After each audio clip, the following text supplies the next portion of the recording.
আপনি কোনো সন্তানের নাম আব্দুন যোগ করে শেষে আল্লাহর নাম যুক্ত করে নাম রাখলেন, এখন আব্দুন বাদ দিয়ে ডাইরেক্ট আল্লাহর নামে অনেকে ডাকে, এটা জায়েজ আছে কিনা? এর উত্তর হলো, আল্লাহর নাম দুই প্রকার। আল্লাহর কিছু নাম আছে যেটার অর্থ বান্দার জন্য খাটে, প্রযোজ্য হয়, আবার কিছু নাম আছে যেগুলো বান্দার ক্ষেত্রে খাটবে না, প্রযোজ্য হবে না।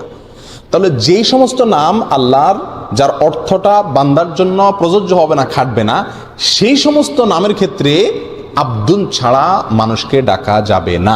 যেমন রাজ্জাক আল্লাহর একটা নাম, এখন কাউকে আব্দুর রাজ্জাক যখন রাখা হবে, আপনি যদি বলেন ও রাজ্জাক এদিকে আসো, এটা সঠিক না, এটা ভুল, এটা অন্যায়।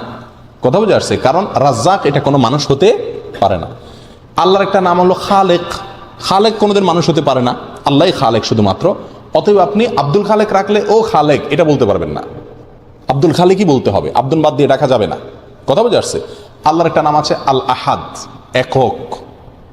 তাহলে আপনি আব্দুল আহাদ নাম রাখলে আহাদ বলতে পারবেন না, আব্দুল আহাদ বলতে হবে। আল্লাহর একটা নাম আছে সমাদ, যিনি কারো মুখাপেক্ষী না, আমরা তো কারো না কারো মুখাপেক্ষী, এটা মানুষের জন্য খাটে নাই নামটা, বিধায় সমাদ বলতে পারবেন না, বলতে হবে আব্দুস সমাদ। অনুরূপভাবে রহমান আল্লাহ তাআলার মৌলিক নামগুলোর একটা, এবং আরো এরকম অনেক নাম আছে।